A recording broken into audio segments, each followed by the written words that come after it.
Assalamualaikum warahmatullahi wabarakatuh. Perkenalkan, saya Putri Dulestari dari Pendidikan Anak Usia Dini kelas 2B. Di sini saya akan menjelaskan sedikit tentang meningkatkan keterampilan motorik halus anak melalui bermain dengan bahan bekas. Topik yang akan dibahas yang pertama yaitu pengertian motorik halus, yang kedua bermain, yang ketiga meningkatkan keterampilan dan bahan bekas, yang keempat, manfaat dan jenis bahan bekas. Topik yang pertama yaitu tentang pengertian motorik halus.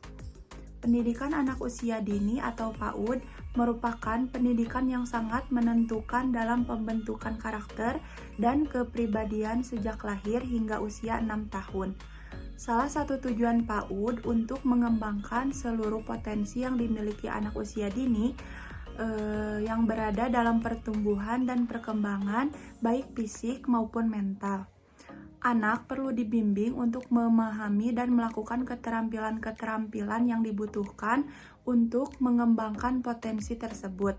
Salah satu potensi yang perlu dikembangkan adalah fisik motorik yang dibagi menjadi dua, yaitu motorik kasar dan motorik halus. Motorik kasar merupakan gerakan yang melibatkan otot besar yaitu menendang, menangkap bola, sedangkan motorik halus merupakan gerakan yang melibatkan otot-otot kecil seperti mengancing baju, memelintir, meremas. Menurut Jojo dan Cici 2016, motorik halus anak adalah gerakan yang melibatkan bagian-bagian tubuh tertentu dan dilakukan oleh otot-otot kecil serta memerlukan koordinasi yang cermat. Sedangkan menurut Bambang 2012 menyatakan gerakan motorik halus adalah gerakan yang melibatkan bagian tubuh tertentu dilakukan oleh otot-otot kecil seperti keterampilan menggunakan jari jemari tangan dan gerakan pergelangan tangan yang tepat. Menurut Departemen Kesehatan Republik Indonesia, motorik halus adalah aspek yang berhubungan dengan kemampuan anak melakukan gerakan yang melibatkan bagian-bagian tubuh tertentu dan dilakukan oleh otot-otot kecil, tetapi memerlukan koordinasi yang cermat seperti mengamati sesuatu, menjimpit, menulis, dan sebagainya. Dapat disimpulkan, motorik halus merupakan gerakan yang melibatkan bagian-bagian tubuh tertentu yang dilakukan oleh otot-otot kecil dengan menggunakan jari jemari tangan dan pergelangan tangan yang tepat. Yang kedua yaitu tentang bermain. Semua ahli mengakui bahwa bermain pada anak merupakan hal yang sangat penting bagi anak. Bermain pada anak bukanlah hanya mengisi kekosongan waktu belaka, tetapi merupakan bekerja. Alat permainannya adalah bekerjanya pada anak. Dalam bermain terdapat beberapa aspek perkembangan yang dapat ditingkatkan. Di antaranya yang pertama yaitu aspek kognitif, emosi, sosial, dan perkembangan fisik. Jadi secara umum, aspek-aspek ini terstimulasi lewat kegiatan bermain. Elizabeth Harlock berpendapat secara definitif, aktivitas bermain dapat digambarkan sebagai kegiatan yang dilakukan tanpa mempertimbangkan hasil akhir, semata-mata untuk menimbulkan kesenangan dan kegembiraan saja, maka anak pun melakukannya dengan sukarela tanpa paksaan. Menurut Piaget mengemukakan bahwa bermain merupakan kegiatan menyenangkan bagi seseorang dan biasanya kegiatan ini akan selalu diulang. Menurut Pareten dalam Sugiono 2012, kegiatan bermain merupakan sarana sosialisasi yang diharapkan dapat memberikan kesempatan anak menemukan, bereksplorasi, berkreasi, mengekspresikan perasaan dan belajar dengan cara yang menyenangkan.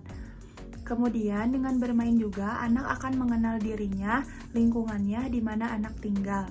Dengan bermain, anak akan dapat mengekspresikan dirinya dengan leluasa karena dalam bermain ada unsur kebebasan yang merupakan elemen utama sehingga membuat bermain menjadi aktivitas yang menyenangkan atau fun bagi anak. Yang ketiga yaitu tentang meningkatkan keterampilan dengan bahan bekas. Menurut Yuanita 2021, mengembangkan keterampilan dan meningkatkan kreativitas anak usia dini menjadi pokok perhatian pendidik dalam mempersiapkan anak usia dini menyongsong era revolusi industri 4.0.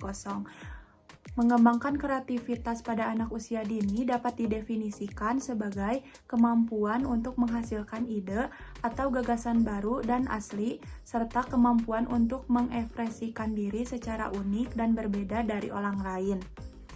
Kreativitas pada anak usia dini juga melibatkan kemampuan untuk menggunakan imajinasi dan keterampilan dalam menciptakan sesuatu yang baru dan bermanfaat. Peningkatan dan pengembangan kreativitas anak usia dini sangat penting untuk membantu mereka tumbuh dan berkembang menjadi individu yang kreatif, inovatif, dan memiliki kemampuan untuk memecahkan masalah.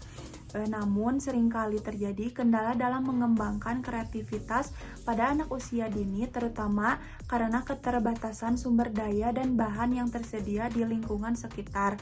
Oleh karena itu, penggunaan bahan bekas dapat menjadi solusi dalam mengatasi kendala tersebut. Bahan sekitar atau bahan bekas adalah bahan yang dapat dipindahkan, dibawa, dirancang ulang, dipisahkan, dan disatukan kembali. Dapat menciptakan kreasi tanpa batas dalam aktivitas pembelajaran dan mengundang kreativitas anak. Bahan bekas atau bahan sekitar merupakan bahan-bahan yang sudah tidak lagi terpakai untuk digunakan secara langsung, tetapi dapat diolah menjadi bahan yang dapat dimanfaatkan kembali. Yang keempat yaitu manfaat dari bahan bekas. Yang pertama, bisa menghemat biaya. Menggunakan bahan bekas dapat menghemat biaya karena bahan-bahan tersebut dapat diperoleh dengan harga yang murah atau bahkan gratis. Yang kedua, meningkatkan kreativitas. Penggunaan bahan bekas dapat meningkatkan kreativitas karena harus berpikir keras untuk mengelola bahan-bahan tersebut menjadi sesuatu yang bermanfaat.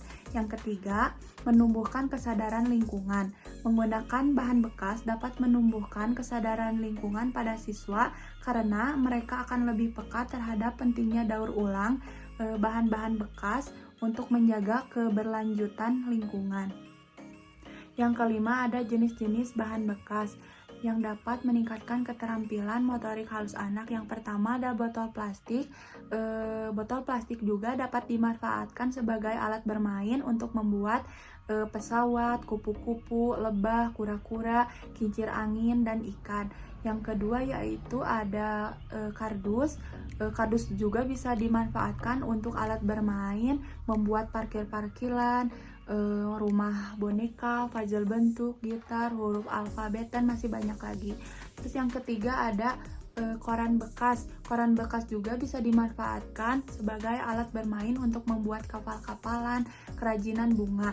Yang keempat ada styrofoam, bisa dimanfaatkan untuk alat bermain, membuat kapal-kapalan. Yang kelima ada kaleng bekas, dapat dimanfaatkan sebagai alat bermain musik seperti kendang.